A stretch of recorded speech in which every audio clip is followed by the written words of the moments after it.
Good, Atisa Manalo, the third runner-up ng recently concluded Miss Universe 2025 we will be hosting the homecoming para po sa kanya this December 5, 2025. For in the afternoon, there will be a grand parade starting at the Pacific Mall Lucena going po dito sa... Saan po tayo sa parada? Yes po, Nanalo po ba tayo? represent si Atisa.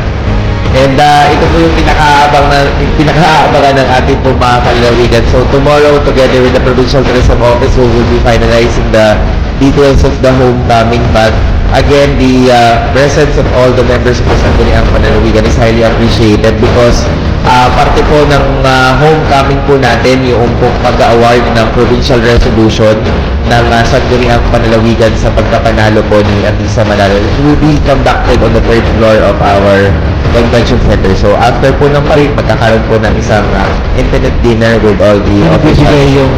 Doon na po natin i-award yung ating pong resolution. Sabi na lang po, kung ating token. Opo. So, Pero ang pumaparada lang po talaga, yung nanalo lang.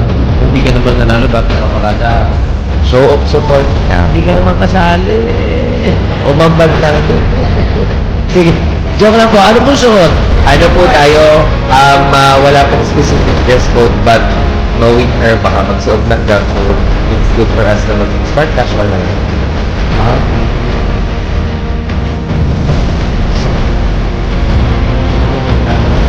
Dalhin mo support.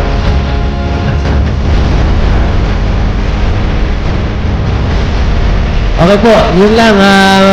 Please be guided kung makakagad pa tayo magpasabihan ng mga detalye. So mga politika, inyong napanood itong controversial na video ngayon na pinag-uusapan dito sa mundo ng social media.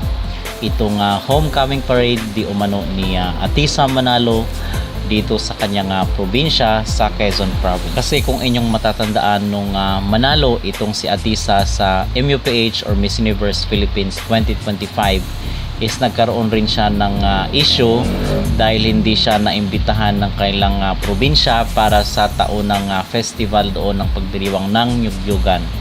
So walang parade itong si Atisa at nagkaroon nga ng issue doon sa kailang tourism na kung saan ay hindi maganda para dito kay Atisa Manalo. And then ngayon mga kapolitika ay nagkaroon na naman ng issue dito sa social media matapos itong viral na video na kung saan ay sinasabi na bakit pa daw magpaparade kung hindi naman nanalo. Okay, so ito yung context na kung saan ay pinagpipiyastahan ng ating mga netizen. So bibigyan natin ng ating opinion at ng ating reaksyon. Ano ba yung ating magiging comment dito sa kanilang government?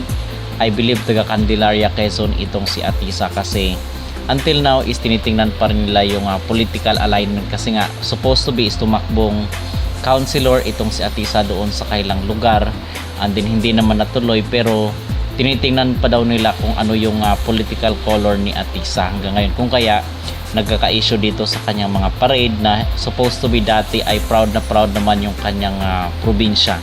Unlike talaga dito kay Emma Tiglao na niyakap siya ng kanyang probinsya dito sa Pampanga matapos yung pagkapanalo which is ibang-iba dito kay Atisa.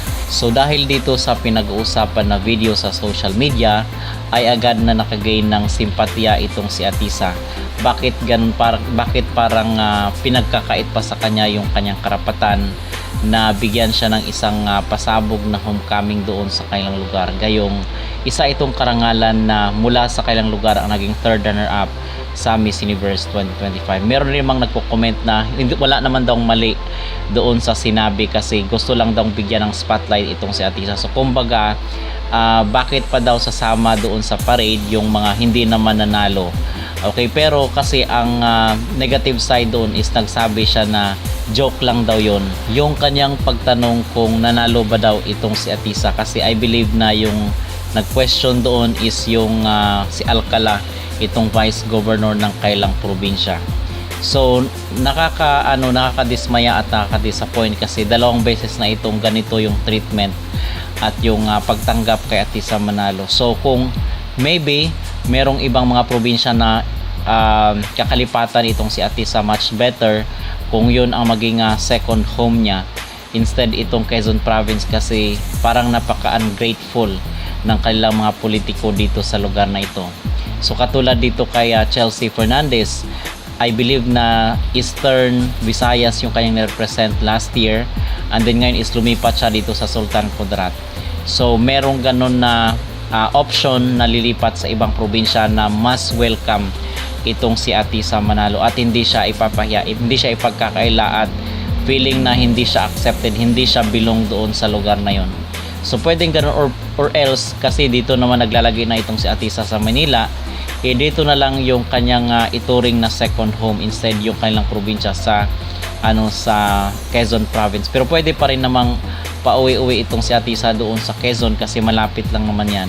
So yun lang option mga kapolitika kasi every time na merong mga homecoming parade itong si Atisa or hindi kasi siya iniimbitahan ng kailang probinsya, so medyo masakit at nakaka-offend rin yun sa kanyang part. Okay? So yun ang aking maging opinion at yun ang aking maging reaksyon.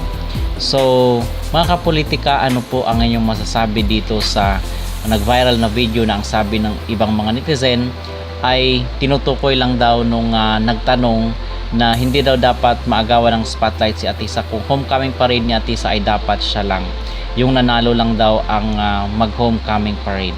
So ano po ang inyong mag-reaksyon at ano po ang inyong pagkaintindi sa video? Mag-comment down below at huwag kalimutang mag-like at mag-subscribe kayo dito sa ating YouTube channel. Maraming salamat po.